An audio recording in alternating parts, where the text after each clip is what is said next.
हमारी कहानी की शुरुआत एक सुनसान रेलवे स्टेशन से होती है। स्टेशन पर खड़ी ट्रेनों के नीचे और बाहर पड़े कचरे के ढेरों पर हर तरह के चूहे इधर उधर दौड़ रहे होते हैं। ऐसा लगता है जैसे पूरे इलाके पर उनका ही राज हो। इसी स्टेशन से कुछ ही देर में एक ट्रेन रवाना होने वाली होती है। उसी ट्रेन में सफर करने के लिए टिंग, उसके पिता सू और उसका छोटा भाई प्लेटफॉर्म पर इंतजार कर रहे होते हैं। पास ही कुछ सैनिक भारी हथियारों और बमों के साथ तैनात दिखाई देते हैं, जिससे माहौल पहले से ही अजीब और डरावना लगने लगता है। अचानक सामने वाली पटरी पर बिना किसी सूचना के एक दूसरी ट्रेन आकर रुक जाती है। रेलवे कर्मचारी हैरान रह जाते हैं कि यह ट्रेन यहाँ कैसे आ गई। वे तुरंत उसे रोकने और उसकी जांच करने के लिए दौड़ पड़ते हैं। इसी बीच टिंग और उसका परिवार अपनी ट्रेन में चढ़कर सीट पर बैठ जाता है। सू खिड़की से उस रहस्यमयी ट्रेन को ध्यान से देख रहा होता है। रेलवे अधिकारी उसका एक डिब्बा खोलने की कोशिश करते हैं। जैसे ही दरवाजा थोड़ा खुलता है, अंदर से कई मरे हुए लोगों के हाथ बाहर लटक जाते हैं। यह देखकर सू की रूह कांप जाती है। वह दूसरी खिड़की से साफ देखने की कोशिश करता है। अधिकारी बड़ी मुश्किल से दूसरा डिब्बा खोलते हैं और अगले ही पल लाखों चूहे मरी हुई लाशों के साथ झरने की तरह बाहर गिर पड़ते हैं। पूरा प्लेटफॉर्म चीखों से गूंज उठता है। उसी समय उनकी ट्रेन चल पड़ती है और स्क्रीन पर बड़े अक्षरों में मूवी का नाम आता है, रैट डिजास्टर। ट्रेन के अंदर सफर शुरू होते ही एक बदतमीज गुंडा सू से लड़ने लगता है, क्योंकि सू उसकी सीट की खिड़की से बाहर देख रहा था। तभी टिंग बीच में आकर कहती है, मेरे पापा को छोड़ दो, वे बहुत बीमार हैं, हम उनका इलाज कराने शहर जा रहे हैं। लेकिन गुंडा उसकी बात सुनने की बजाय उससे भी बदतमीजी करने लगता है। तभी पहली बार हमारे हीरो शैन की एंट्री होती है। वह बिना एक पल गंवाए गुंडे का हाथ इतनी जोर से मोड़ देता है कि वह दर्द से चिल्ला उठता है। उसके साथ ही तुरंत उसे शांत रहने के लिए कहते हैं और मामला वहीं खत्म हो जाता है। टिंग शैन की बहादुरी से प्रभावित हो जाती है और दोनों साथ बैठकर बातें करने लगते हैं। इधर सू टहलते हुए ट्रेन के पीछे वाले डिब्बों की तरफ पहुंच जाता है। वहां अमीर यात्रियों और रेलवे अधिकारियों के बीच उसे अपनी बड़ी बेटी लिंग दिखाई देती है, जो अपने प्रेमी जैंग के साथ बैठी खाना खा रही होती है। अपनी बेटी को देखकर सू का गुस्सा फूट पड़ता है। वह कहता है, मैंने पूरी जिंदगी लोगों की सेवा की, तुम्हें डॉक्टर बनाने का सपना देखा, लेकिन तुम हमें छोड़कर इसके साथ भाग गई। गुस्से में वह लिंग पर हाथ उठा देता है। यह देखकर अधिकारी समझते हैं कि वह बिना वजह लड़की को मार रहा है। वे सू को पकड़कर ट्रेन के आखिरी डिब्बे में ले जाते हैं और हथकड़ी से बांध देते हैं। रात गहराने लगती है। ज्यादातर यात्री सो चुके होते हैं। तभी टिंग का छोटा भाई ऊपर से कुछ अजीब आवाजें सुनता है। वह धीरे धीरे आवाज का पीछा करते हुए डिब्बे के आखिरी हिस्से तक पहुंचता है। वहां एक बैग हिलता हुआ दिखाई देता है। डरते डरते उसे खोलता है, लेकिन उसमें से सिर्फ एक बिल्ली निकलकर भाग जाती है। बच्चा राहत की सांस लेता है। उसी समय आखिरी डिब्बे में किसी आदमी की दर्दनाक चीख सुनाई देती है। अधिकारी दौड़कर उसके पास पहुंचते हैं तो देखते हैं कि उसके पूरे शरीर पर हजारों चूहे टूट पड़े हैं। अगले ही पल वही चूहे अधिकारियों पर भी हमला कर देते हैं। अफरा तफरी में हथकड़ी की चाबी सू के पैरों के पास गिर जाती है। सू जल्दी जल्दी हथकड़ी खोलने की कोशिश करता है, जबकि सामने दोनों अधिकारी चूहों के हमले का शिकार हो जाते हैं। इसी दौरान घने बादल सूरज को ढक लेते हैं और अचानक चारों तरफ अंधेरा छा जाता है। जैसे ही रोशनी कम होती है, चूहों का आतंक और बढ़ जाता है। अमीर यात्रियों वाले डिब्बे में भी अजीब आवाजें आने लगती हैं। एक महिला डरकर अपने पति से कहती है कि शायद कोई चूहा है। वह आदमी एक डंडा लेकर आवाज की दिशा में मारता है। जैसे ही वह छत की लाइट पर वार करता है, ऊपर बना छेद टूट जाता है और लाखों चूहे झरने की तरह यात्रियों पर गिर पड़ते हैं। पूरा डिब्बा चीखों से भर जाता है। लोग जान बचाकर भागने लगते हैं। जेंग लिंग का हाथ पकड़कर खींचता है, लेकिन लिंग रोते हुए कहती है, मेरे पापा पीछे हैं, मुझे उन्हें बचाना है। जेंग उसे जबरदस्ती आगे ले जाता है। उधर सू किसी तरह हथकड़ी खोलकर बाहर निकलता है। वह सीटों के ऊपर से छलांग लगाते हुए दरवाजा बंद करता है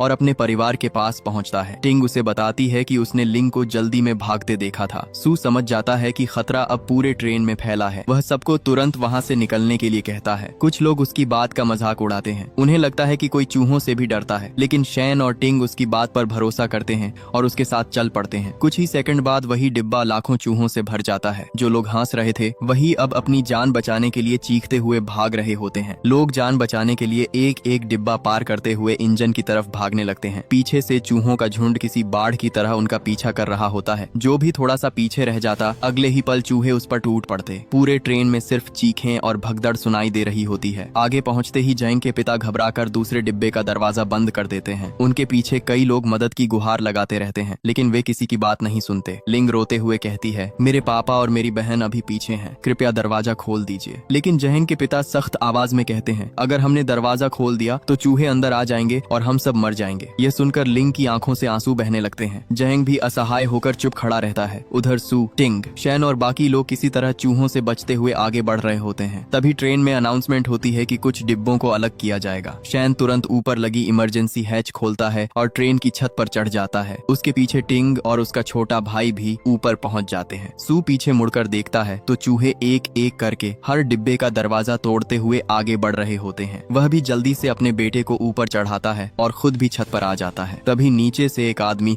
मदद के लिए हाथ बढ़ाता है। सू उसका हाथ पकड़कर ऊपर खींचने की कोशिश करता है, लेकिन इससे पहले कि वह ऊपर पहुंच पाता, डिब्बे का दरवाजा टूट जाता है। अगले ही पल हजारों चूहे उस आदमी पर टूट पड़ते हैं। उसकी दर्दनाक चीख सुनकर सभी लोगों की रूह कांप जाती है। अब चूहे ट्रेन की छत पर भी चढ़ने लगते हैं, लेकिन जैसे ही वे तेज धूप में आते हैं, उनका शरीर तड़पने लगता है और वे एक एक करके नीचे गिरकर मर जाते हैं। यह देखकर सू समझ जाता है कि इन चूहों की सबसे बड़ी कमजोरी सूरज की रोशनी है। वह जोर से चिल्लाता है, सब लोग धूप में ही रहो, अंधेरे में मत जाना। सभी लोग छत पर एक डिब्बे से दूसरे डिब्बे पर छलांग लगाते हुए आगे बढ़ने लगते हैं। सबसे आगे शैन होता है, उसके पीछे टिंग, फिर उसका छोटा भाई और सबसे आखिर में सू। इसी बीच अचानक पीछे वाला डिब्बा ट्रेन से अलग होने लगता है। दोनों डिब्बों के बीच की दूरी तेजी से बढ़ने लगती है। टिंग घबराकर चिल्लाती है, पापा जल्दी। सू पूरी ताकत से दौड़ता है और छलांग लगा देता है। कुछ पल के लिए ऐसा लगता है कि वह नीचे गिर जाएगा। तभी शैन और टिंग उसका हाथ पकड़ लेते हैं और पूरी ताकत लगाकर उसे ऊपर खींच लेते हैं। उसी पल पीछे वाला डिब्बा पटरी से उतरकर जोरदार धमाके के साथ नीचे गिर जाता है। उसमें बचे सभी लोग हमेशा के लिए खत्म हो जाते हैं। अब ट्रेन में सिर्फ 2 डिब्बे बचे होते हैं। जैसे ही सू अंदर आता है, लिंग दौड़कर अपने पिता से लिपट जाती है। उसे यकीन ही नहीं होता कि उसके पापा जिंदा बच गए हैं। सू भी अपनी बेटी को देखकर भावुक हो जाता है। दोनों की आंखों में आंसू आ जाते हैं और उनके बीच की सारी नाराजगी उसी पल खत्म हो जाती है। लेकिन उनकी यह खुशी ज्यादा देर तक नहीं टिकती। अचानक एक यात्री जमीन पर गिर पड़ता है। उसका शरीर कांप रहा होता है और उसकी सांसें तेज चल रही होती हैं। लिंग तुरंत उसके पास जाती है। मेडिकल की पढ़ाई होने की वजह से वह उसकी जांच करती है। कुछ देर बाद वह गंभीर आवाज में कहती है, इसे सिर्फ चूहों ने नहीं काटा, इसके शरीर में एक खतरनाक वायरस फैल चुका है। अगर इसे बाकी लोगों से अलग नहीं किया गया तो यह बीमारी पूरे ट्रेन में फैल जाएगी। यह सुनते ही पूरे डिब्बे में सन्नाटा छा जाता है। लोग घबराकर अपने अपने शरीर की जांच करने लगते हैं। तभी पता चलता है कि कई लोगों के शरीर पर चूहों के काटने के निशान हैं। उनमें टिंग का छोटा भाई भी शामिल होता है। उसे देखकर सू के पैरों तले जमीन खिसक जाती है। लिंग कहती है, अगर 1 घंटे के अंदर इलाज नहीं मिला तो इन सभी की जान बचाना बहुत मुश्किल होगा। सू तुरंत कहता है, मैं हेल्थ डिपार्टमेंट में काम करता हूँ, मुझे पता है इस वायरस की दवा कहाँ मिलेगी। अगले स्टेशन के पास एक सरकारी अस्पताल है, शायद वहीं हमारी आखिरी उम्मीद है। लेकिन ट्रेन का अधिकारी साफ मना कर देता है, ट्रेन कहीं नहीं रुकेगी, हमें सीधे आगे बढ़ने का आदेश मिला है। बस फिर क्या था, पूरे डिब्बे में बहस शुरू हो जाती है। एक तरफ वे लोग थे जो संक्रमित हो चुके थे और दूसरी तरफ वे जिन्हें अभी तक कुछ नहीं हुआ था। आखिरकार सभी यह समझ जाते हैं कि अगर अभी दवा नहीं मिली तो कुछ ही घंटों में पूरा ट्रेन इस वायरस की चपेट में आ जाएगा। मजबूरी में फैसला लिया जाता है कि ट्रेन अगले गांव में रोकी जाएगी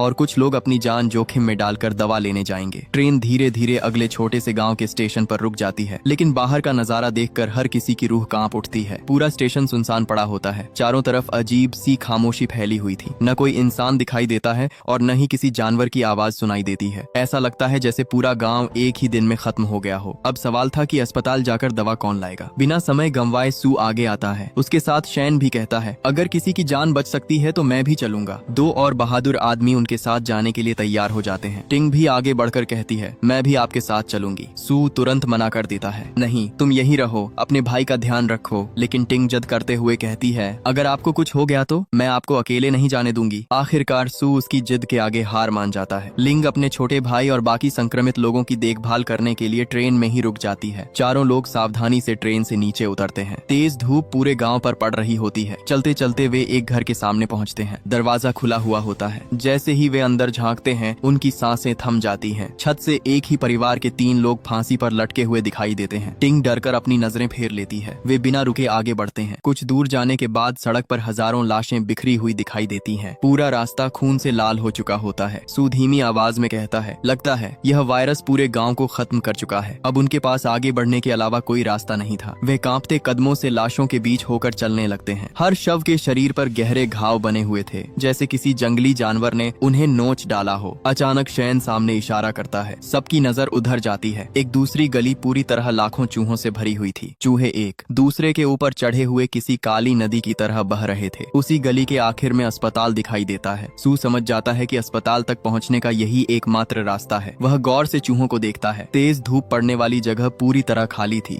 जबकि सारे चूहे सिर्फ छाया में जमा थे। सू तुरंत कहता है, ध्यान से देखो, ये चूहे धूप से डरते हैं। जब तक धूप है हम सुरक्षित हैं। तभी आसमान में काले बादल छाने लगते हैं। जैसे ही अंधेरा बढ़ता है, लाखों चूहे दीवारों और पाइपों पर चढ़ने लगते हैं। सभी लोग दौड़कर ऊपर लगे पाइप को पकड़ लेते हैं और उसी के सहारे आगे बढ़ने लगते हैं। तभी पीछे चल रहे एक आदमी का पैर फिसल जाता है। वह सीधे नीचे चूहों के बीच गिर पड़ता है। उसकी दर्दनाक चीख पूरे इलाके में गूंज उठती है। कुछ ही सेकंड में चूहों का झुंड उसे पूरी तरह ढक लेता है। बाकी लोग डर के मारे पीछे भी नहीं देखते और पूरी ताकत से पाइप पकड़कर अस्पताल की तरफ बढ़ते रहते हैं। आखिरकार वे किसी तरह अस्पताल के मुख्य दरवाजे तक पहुंच जाते हैं। अंदर घुसते ही शैन दरवाजा बंद कर देता है, लेकिन बाहर हजारों चूहे दरवाजे पर टूट पड़ते हैं। शैन अपनी जेब से एक छोटा बम निकालता है और दरवाजे के बाहर फेंक देता है। एक जोरदार धमाका होता है। सैकड़ों चूहे हवा में उछलकर मर जाते हैं। कुछ पल के लिए बाहर सन्नाटा छा जाता है। अस्पताल के अंदर घुप अंधेरा था। चारों लोग धीरे धीरे टॉर्च की रोशनी में आगे बढ़ते हैं। तभी अचानक पीछे से कोई आदमी उन पर हमला कर देता है। शैन तुरंत उसे पकड़कर जमीन पर गिरा देता है। डरा हुआ वह आदमी घबराते हुए कहता है, रुको, मैं दुश्मन नहीं हूँ। सू उसे शांत करते हुए कहता है, हम ट्रेन से आए हैं। हमारे कई लोगों को चूहों ने काट लिया है। हमें इस वायरस की दवा चाहिए। वह आदमी उनकी बातें सुनकर कुछ पल चुप रहता है। फिर उसकी आंखों में उम्मीद की चमक लौट आती है। वह कहता है, तो तुम्हें उस दवा के बारे में पता है? सू जवाब देता है, हाँ, और हमें बताया गया है कि वह इसी अस्पताल में मौजूद है। वह आदमी गहरी सांस लेकर कहता है, मैं इस अस्पताल का मैनेजर हूँ, मेरे पास आओ, शायद अभी भी देर नहीं हुई है। अस्पताल का मैनेजर उन्हें जल्दी जल्दी अंदर लेकर जाता है। उसके चेहरे पर कई दिनों की थकान और डर साफ दिखाई दे रहा होता है। चलते चलते वह एक कमरे का दरवाजा खोलता है। अंदर का नजारा देखकर सभी कुछ पल के लिए रुक जाते हैं। कमरे के एक कोने में उसकी पत्नी और लगभग 10 साल का बेटा बैठे होते हैं। दोनों के हाथ पैरों पर चूहों के काटने के गहरे निशान थे। उनके चेहरे पीले पड़ चुके थे और शरीर बुखार से कांप रहा था। मैनेजर उनकी तरफ देखकर धीरे से कहता है, घबराना मत, मुझे पता चल गया है कि इस बीमारी की दवा अभी भी अस्पताल में मौजूद है। मैं उसे लेकर अभी वापस आता हूँ। तब तक तुम दोनों यहीं रोशनी में बैठे रहना। उसकी पत्नी हल्की सी मुस्कान देती है, लेकिन उसकी आंखों में साफ दिख रहा होता है कि शायद अब उसके पास ज्यादा समय नहीं बचा है। इसके बाद मैनेजर सू, शैन, टिंग और बाकी लोगों को अस्पताल के अंदर बने एक पुराने अंडरग्राउंड रास्ते की तरफ ले जाता है।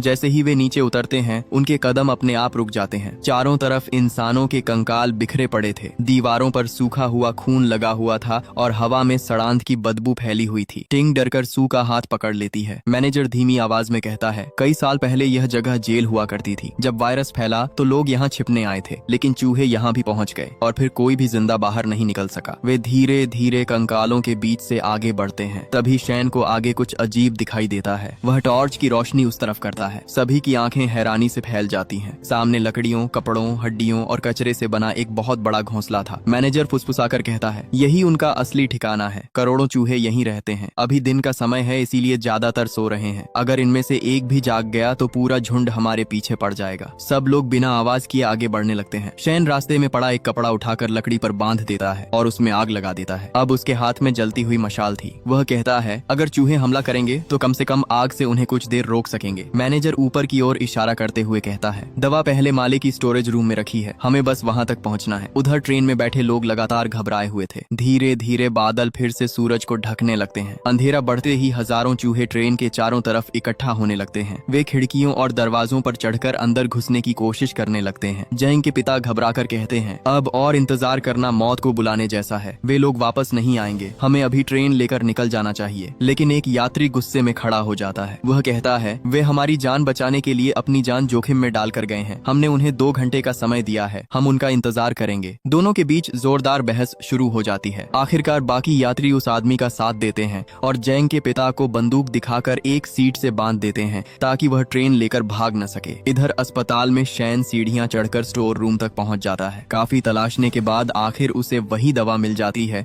जिसकी उन्हें तलाश थी। वह खुशी से दवा का बड़ा बॉक्स उठाता है और नीचे उतरने लगता है, लेकिन तभी उसका घायल पैर फिसल जाता है। जोरदार आवाज पूरे अंडरग्राउंड में गूंज उठती है। कुछ सेकंड के लिए पूरा माहौल बिल्कुल शांत हो जाता है। फिर अचानक सामने बने विशाल घोंसले में हलचल शुरू हो जाती है। करोड़ों लाल आंखें एक साथ खुल जाती हैं। लाखों चूहे एक साथ बाहर निकलने लगते हैं। उनकी ची ची की आवाज पूरे अंडरग्राउंड में गूंज उठती है। ऐसा लग रहा था जैसे काली बाढ़ उनकी तरफ दौड़ी चली आ रही हो। शैन दर्द से कराहते हुए जमीन से उठता है। उसके पैर में गहरी चोट लगी होती है, इसलिए वह तेज नहीं दौड़ पा रहा था। सू तुरंत दवा का बॉक्स उठाता है और चिल्लाता है, शैन जल्दी भागो। शैन शैन पीछे रह जाता है। तभी मैनेजर पीछे मुड़कर देखता है कि चूहे अब उनसे कुछ ही कदम दूर हैं। वह तुरंत लोहे का भारी दरवाजा बंद करने के लिए लीवर खींच देता है। दरवाजा धीरे धीरे नीचे आने लगता है। शैन पूरी ताकत से दौड़ता है और आखिरी पल में दरवाजे के नीचे से फिसलकर बाहर निकल आता है। सभी लोग बिना रुके ऊपर की तरफ भागते हैं। ऊपर पहुंचकर मैनेजर अचानक रुक जाता है। उसे याद आता है कि उसकी पत्नी और बेटा अभी भी उसी कमरे में उसका इंतजार कर रहे हैं। वह भागकर कमरे में पहुंचता है, लेकिन वहां पहुंचते ही उसके कदम रुक जाते हैं। उसकी पत्नी अपने बेटे को सीने से लगाए हमेशा के लिए इस दुनिया से जा चुकी होती है। दोनों के चेहरे पर अजीब सी शांति थी। मैनेजर की आंखों से आंसू बहने लगते हैं। वह अपने बेटे को गोद में उठाकर फूट फूट कर रोने लगता है। सू उसके कंधे पर हाथ रखकर कहता है, चलो अभी यहाँ रुकना मौत को बुलाना है। लेकिन मैनेजर सिर हिलाते हुए कहता है, नहीं, मैंने इन्हें अकेला छोड़ दिया था, अब मैं इन्हें छोड़कर कहीं नहीं जाऊंगा। तभी बाहर से फिर चूहों की आवाजें सुनाई देने लगती हैं। मैनेजर दवा का बॉक्स सू के हाथों में थमा देता है और कहता है, इस दवा से जितनी जानें बच सकती हैं, उन्हें बचा लेना, यही मेरे परिवार की आखिरी इच्छा होगी। यह कहकर वह कमरे का दरवाजा अंदर से बंद कर लेता है। सू कुछ पल उसे देखता रहता है, लेकिन अब रुकने का समय नहीं था। वह, शैन, टिंग और बाकी साथी अस्पताल से बाहर की ओर भागने लगते हैं। उधर ट्रेन में बैठे लोगों की हालत भी खराब होती जा रही थी। बादलों ने पूरे आसमान को ढक लिया था। अंधेरा बढ़ते ही लाखों चूहे ट्रेन को चारों तरफ से घेर लेते हैं। अचानक एक यात्री डर के मारे दरवाजा खोलकर भागने की कोशिश करता है। जैसे ही वह बाहर निकलता है, चूहों का झुंड उस पर टूट पड़ता है। उसकी चीख सुनकर ट्रेन के अंदर बैठे सभी लोग सहम जाते हैं। कुछ ही देर बाद झेंग के पिता घबराकर ट्रेन से कूदने की कोशिश करते हैं, लेकिन बाहर निकलते ही चूहे उन पर भी हमला कर देते हैं। झेंग उन्हें बचाने के लिए दौड़ता है। लिंग खिड़की से यह सब देखती रह जाती है। उसकी आंखों के सामने उसका प्यार और उसका होने वाला ससुर हमेशा के लिए खत्म हो जाते हैं। वह जोर जोर से रोने लगती है। इधर सू और उसके साथी किसी तरह अस्पताल से निकलकर ट्रेन की तरफ भाग रहे होते हैं। पीछे से लाखों चूहे उनका पीछा कर रहे थे। धीरे धीरे ट्रेन आगे बढ़ने लगती है। सभी लोग राहत की सांस लेते हैं। पीछे दौड़ते चूहे धीरे धीरे दूर छूटने लगते हैं। ट्रेन के अंदर पहुंचते ही लिंग बिना एक पल गंवाए दवा के इंजेक्शन तैयार करती है। सू पहली बार मुस्कुराता है। उसे लगता है कि शायद अब सब कुछ ठीक हो जाएगा, लेकिन तभी ट्रेन अचानक जोरदार झटके के साथ रुक जाती है। सभी लोग घबराकर बाहर देखते हैं। सामने रेलवे ट्रैक पूरी तरह बंद पड़ा था। एक मालगाड़ी के कई डिब्बे पटरी से उतरकर रास्ता रोक चुके थे। उनके हटे बिना ट्रेन का आगे बढ़ना नामुमकिन था। कुछ पल के लिए पूरे डिब्बे में सन्नाटा छा जाता है। सू गहरी सांस लेते हुए कहता है, अगर हमने ये डिब्बे नहीं हटाए तो हम यहीं फंस जाएंगे, और अगर रात हो गई तो चूहे यहाँ भी पहुँच जाएंगे। शैन अपने घायल पैर के बावजूद खड़ा हो जाता है। वह मुस्कुराकर कहता है, इतनी दूर आकर हार मानने का सवाल ही नहीं उठता। ट्रेन में बचे हुए कुछ लोग भी हिम्मत जुटाकर बाहर उतर आते हैं। सभी मिलकर पलटे हुए डिब्बों को हटाने की कोशिश करने लगते हैं, लेकिन वे इतने भारी थे कि जरा सा भी नहीं हिल रहे थे। तभी दूर आसमान में फिर से काले बादल छाने लगते हैं। सू ऊपर देखकर घबरा जाता है। उसे पता था कि सूरज छिपते ही चूहे फिर बाहर निकल आएंगे। वह जोर से चिल्लाता है, जल्दी करो, हमारे पास ज्यादा समय नहीं है। इस बार सभी लोग एक साथ जोर लगाते हैं। धीरे धीरे पहला डिब्बा पटरी से हट जाता है। सबके चेहरे पर खुशी दिखाई देती है, लेकिन तभी दूर से वही डरावनी आवाज सुनाई देती है, ची ची ची। सभी लोग एक साथ पीछे मुड़कर देखते हैं। दूर जंगल की तरफ से काली लहर जैसी कोई चीज उनकी ओर बढ़ रही होती है। कुछ ही सेकंड में सभी समझ जाते हैं, वह लाखों चूहों का झुंड था। सू तुरंत आदेश देता है, सब लोग ट्रेन में वापस चलो, जल्दी। सभी लोग पूरी ताकत से ट्रेन की तरफ दौड़ पड़ते हैं। सबसे आखिर में शैन दौड़ रहा होता है। उसका घायल पैर जवाब देने लगता है। वह लड़खड़ाकर नीचे गिर जाता है। टिंग तुरंत वापस उसकी तरफ दौड़ती है। सू जोर से चिल्लाता है, टिंग वापस आओ। शेन अब तक ट्रेन में नहीं चढ़ा होता और वो लोग उसे बुलाते हैं, लेकिन उसके पैर पर लगे घाव के कारण और सेंग के पापा के साथ लड़ने के कारण वो खुद ही समझ लेता है कि वो अब भागकर ट्रेन नहीं पकड़ सकता। वो हंसते हुए गुड बाय कह रहा होता है और फिर चूहे उसके शरीर पर चाहकर उसको काटने लगते हैं और उसे देखकर ट्रेन में बैठे हुए लोग दुखी हो जाते हैं और ये देखकर टिंग और सू थोर से रोने लगते हैं। अगले ही पल लाखों चूहे ट्रेन से टकरा जाते हैं। टिंग इंजन की स्पीड बढ़ा देती है। धीरे धीरे ट्रेन रफ्तार पकड़ लेती है। कुछ मिनट बाद चूहों का झुंड पीछे छूट जाता है। खिड़की से उगते सूरज की किरणें अंदर आने लगती हैं। कई घंटों बाद पहली बार सभी लोग राहत की सांस लेते हैं। भले ही उन्होंने अपने कई साथियों को खो दिया था, लेकिन उन्होंने हिम्मत नहीं छोड़ी और आखिरकार मौत को हराकर जिंदगी की तरफ लौट आए। इसी के साथ फिल्म रेड डिजास्टर यहीं खत्म होती है। अगर कभी आपकी जिंदगी में भी ऐसा कोई मुश्किल समय आए जहाँ अपनी जान बचाने और दूसरों की मदद करने के बीच फैसला करना हो, तो आप क्या करेंगे? क्या आप अपनी जान जोखिम में डालकर दूसरों की मदद करेंगे या पहले खुद को सुरक्षित रखेंगे? अपनी राय हमें कमेंट में जरूर बताइए।